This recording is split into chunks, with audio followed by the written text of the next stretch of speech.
सभी शंकर प्रेमियों को मंजू पंत का नमस्कार। महाशिव पुराण में आप सभी का स्वागत है।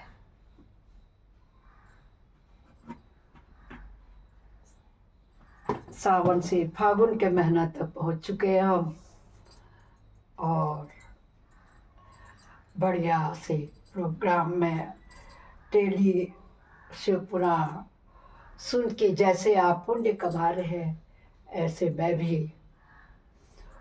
पढ़ करके इसे थोड़ा बहुत पुण्य के भागी बन रही हूँ। आइए कथा में प्रवेश करने से पहले सभी देवी देवताओं का आह्वान करें। गजाननं भूतगणादि सेवितं कत्पित जम्बू फलचारुभक्षणं उमासुतं सोपविनाशकारकं नमामि विकलेश्वर पाद पंकजं नीलाम्बुश्यामल कोमलांगं सीता समारोपितवाम्भागं पाणौ महासायक चारुचापं नमामि रामं रघुवंशनाथं कर्पूर गौरव करुणावतारं संसार सारं भुजगेन्द्रहारं सदा वसन्तं हृदयारविन्दे भवं भवानी सहितं नमामि। त्वमेव माता च पिता त्वमेव बन्धुश्च सखा त्वमेव विद्याद्रविणं त्वमेव सर्वं मम देवदेव गुरुर्ब्रह्मा गुरुर्विष्णु गुरुर्देव महेश्वर गुरु साक्षात् परब्रह्म तस्मै श्री गुरुवे नमः। आनंदी आनंद कर सब संकट दूर, जो सेवक शरण पड़े सदा रहे भरपूर। तुम दाता मांगता दिया तुम्हारी खार, तुम ऐसी जगदाता माता छोड़ तुम्हें और किस दर हम जा। सदा भवानी दाहिनी सिद्धि करे गणेश, पंचदेव रक्षा करे ब्रह्मा विष्णु महेश।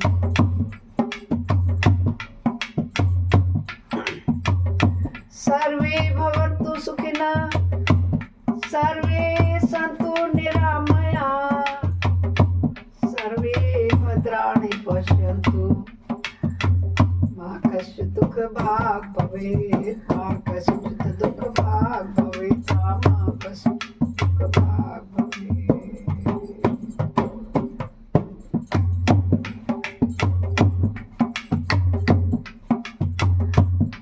हम कथा सुनाते हैं किसकी? शिव जी की। अरे जिससे श्रवण कर मिट जाती है,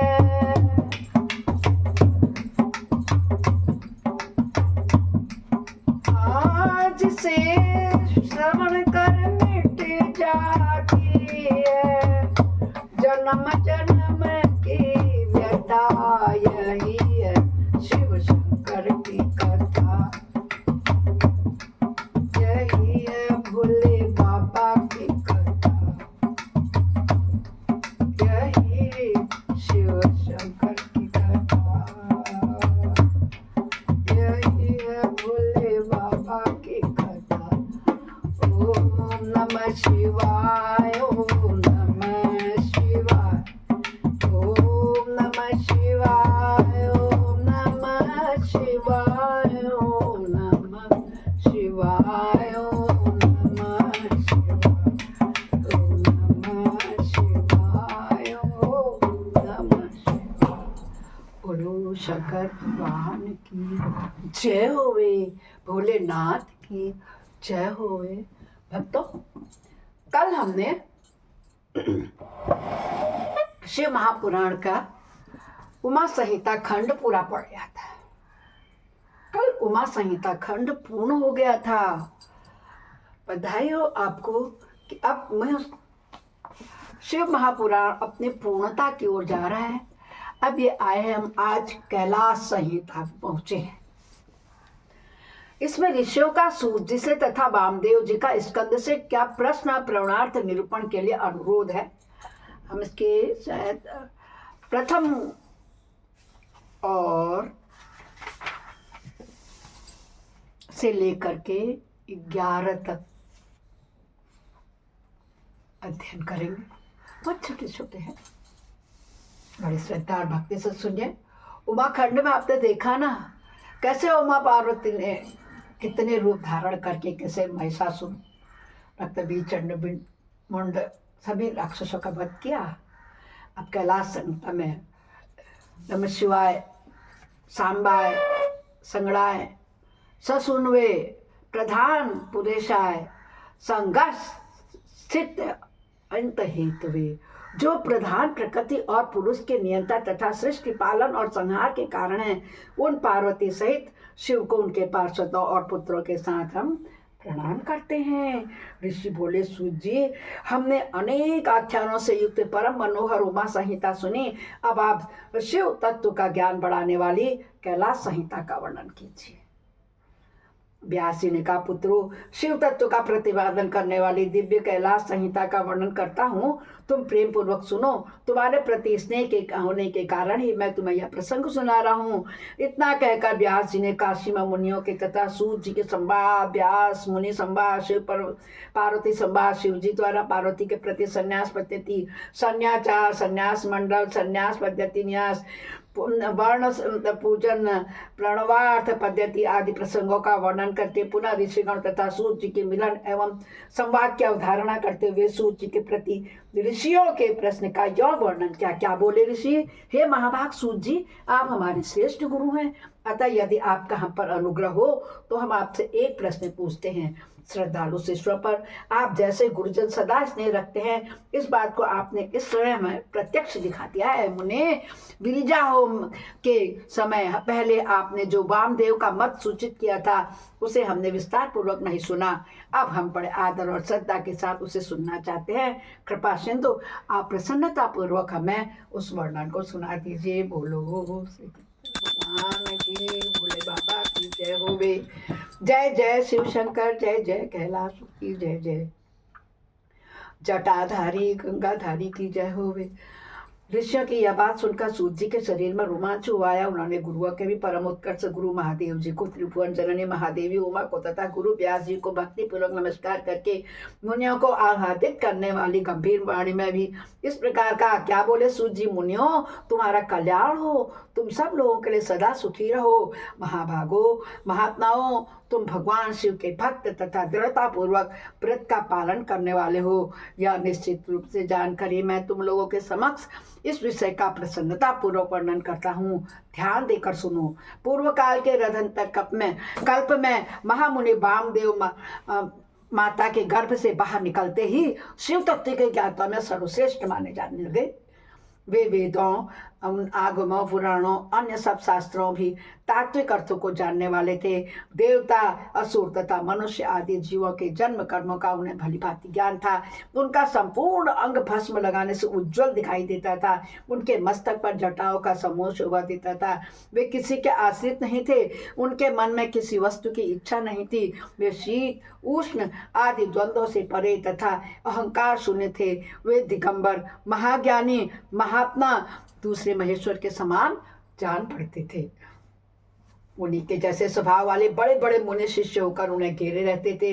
वे अपने चरणों के स्पर्श जनित पुण्य से इस पृथ्वी को पवित्र करते हुए सब ओर विचरते और अपने चित्त को निरंतर परम धाम स्वरूप पर ब्रह्म परमात्मा में लगाए रहते थे। इस तरह घूमते हुए वामदेव जी ने मेरु के दक्षिण शिखर कुमार संग में प्रसन्नता पूर्वक प्रवेश किया, जहाँ मयूर वाहन शिव कुमार ज्ञानमय शक्ति धारण करने वाले समस्त असुरों के नाशक और सर्वदेव वंदित भगवान स्कंद रहते थे। उनके साथ उनके शक्तिभूता गजावल्ली भी थी। वहीं स्कंद सर के नाम से प्रसिद्ध एक सरोवर था जो समुद्र के समान अगाध एवं विशाल दिखाई देता था। उसका जल ठंडा और स्वादिष्ट था। वह सरोवर स्वच्छ, अगाध एवं बहुत जल राशि से पूर्ण था। उसमें संपूर्ण आश्चर्यजनक गुण विद्यमान थे। वह जलाशय स्कंद स्वामी के समीप ही था। महामुनि वामदेव ने शिष्यों के साथ उसमें स्नान करके शिखर पर बैठे हुए मुनि वृंद सेवित कुमार का दर्शन किया। वे उगते हुए सूर्य के समान तेजस्वी थे। मोर उनका श्रेष्ठ वाहन था। उनकी 4 भुजाएं थी, सभी अंगों से उदारता सूचित होती थी। मुकुट आदि उनकी शोभा बढ़ा रहे थे।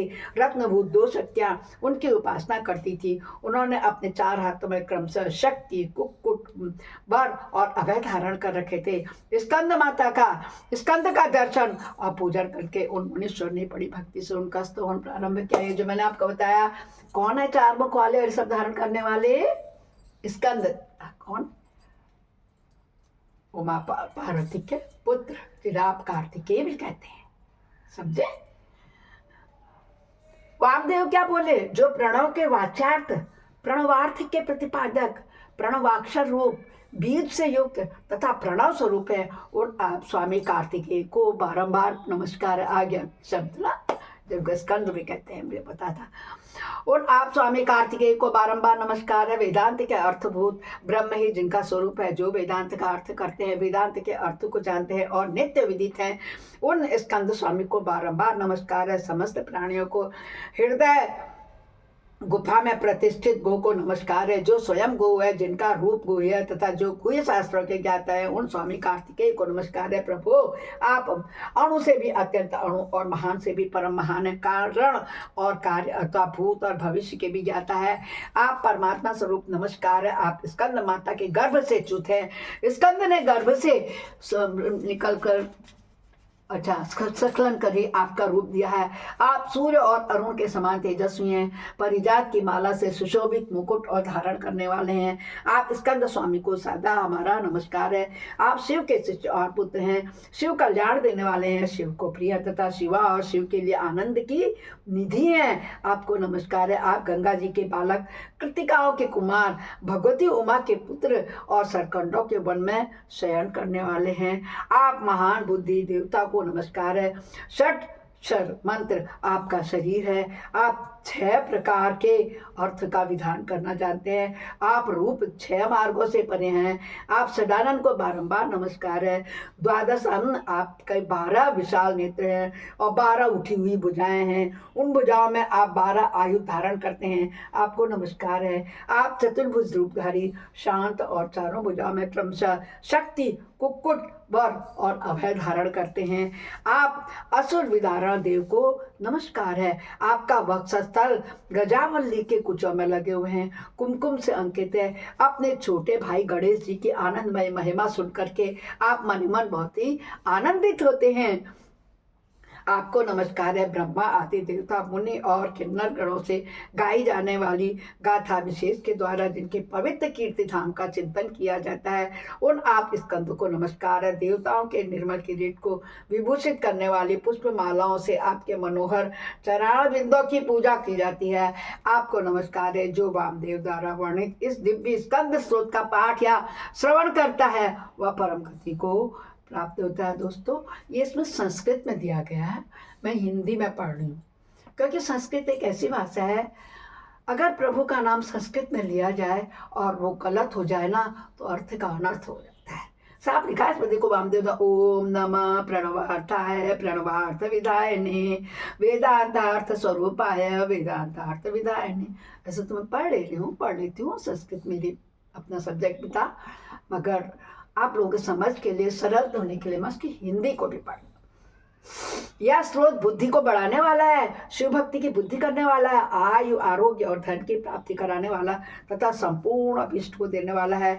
वामदेव ने इस प्रकार देव सेनापति भगवान स्कंद की स्तुति करके 3 बार उनकी परिक्रमा की और पृथ्वी पर दंड की भांति गिर करके नतमस्तक होकर बारंबार साष्टांग प्रणाम किया। परिक्रमा करके अनंतर वे विनीत भाव से उनके पास खड़े हो गए। वामदेव जी के द्वारा किए गए इस परमार्थ पूर्ण स्रोत को सुनकर के महेश्वर पुत्र भगवान स्कंद बड़े प्रसन्न हुए।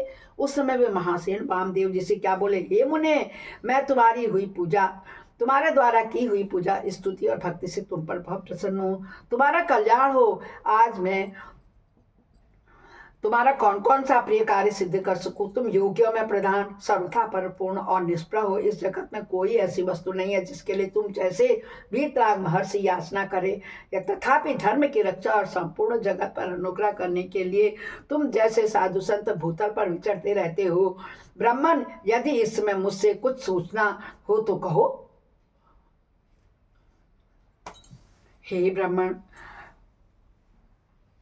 इस विषय का वर्णन मैं बाद में तुमसे करूंगा। स्कंद की बात सुन करके महामुनि वामदेव ने विनयावश मेघ के समान गंभीर वाणी में कहा। वामदेव बोले, भगवान आप परमेश्वर हैं, अलौकिक है, लौकिक है, सब प्रकार की विभूतियों के दाता है, सर्वज्ञ है, सर्वकर्ता, संपूर्ण शक्तियों को धारण करने वाले और सबके स्वामी हैं।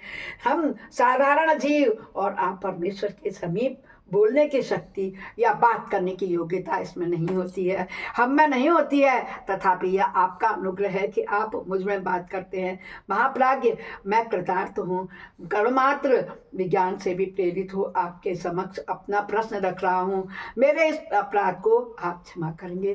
प्रणव सबसे उत्तम मंत्र है, वह साक्षात परमेश्वर का वाचक है। पशुओं जीवों के पास बंधन को छुड़ाने वाला भगवान पशुपति ही उसका एक वाचार्थ है।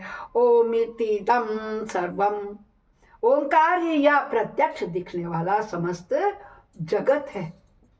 कहते हैं यह सनातन श्रुति का कथन है, अर्थात ओम यह ब्रह्म है तथा सर्व तत् ब्रह्म, यह सबका है, सब ब्रह्म ही है इत्यादि बातें भी श्रुतियों द्वारा कही गई हैं। इस प्रकार मैंने समष्टि और व्यष्टि भाव से प्रणवार्थ का श्रवण किया। तात्पर्य यह है कि समष्टि और व्यष्टि सभी पदार्थ प्रणव के ही अर्थ हैं, प्रणव के द्वारा सबका प्रतिपादन होता है। यह बात मैंने सुन रखी है। महासेन, मुझे कभी आप जैसा गुरु नहीं मिला, अतः कृपा करके आप प्रणव के अर्थ का प्रतिपादन कीजिए। उपदेश की विधि से तथा सदाचार परंपरा को ध्यान में रखकर आप हमें प्रणवार्थ का उपदेश दें। मुनि के इस प्रकार पूछने पर स्कंद ने प्रणव स्वरूप 38 श्रेष्ठ कलाओं द्वारा लक्षित तथा सदा अपासर भाग में उमा को साथ रखने वाले और मुनिवरों से घिरे हुए भगवान सदाशिव को प्रणाम करते हुए इस श्री का वर्णन प्रारंभ किया, जिसे श्रुतियों ने भी छिपा रखा था। ये पूरे अध्यायों में कार्तिकेय जी स्कंद पुराण की जो वामदेव ने प्रार्थना की है वो दिया गया है। बोलो शंकर भगवान की जय हो।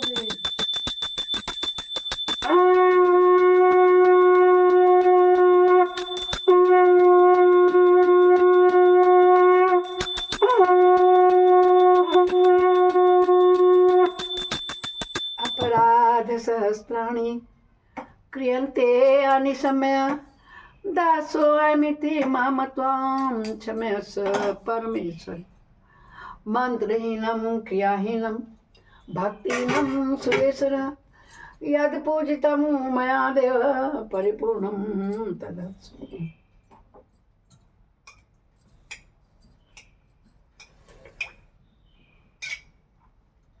हे शंकर भगवान, सुबह शाम मेरे द्वारा अनचाहे वे बोले गए झूठ और पापों को क्षमा करें। आप सबका कल्याण करें, जो सुन रहा है और जो आगे को सुनेगा उन सबके भी सब मनोरथ पूर्ण करें।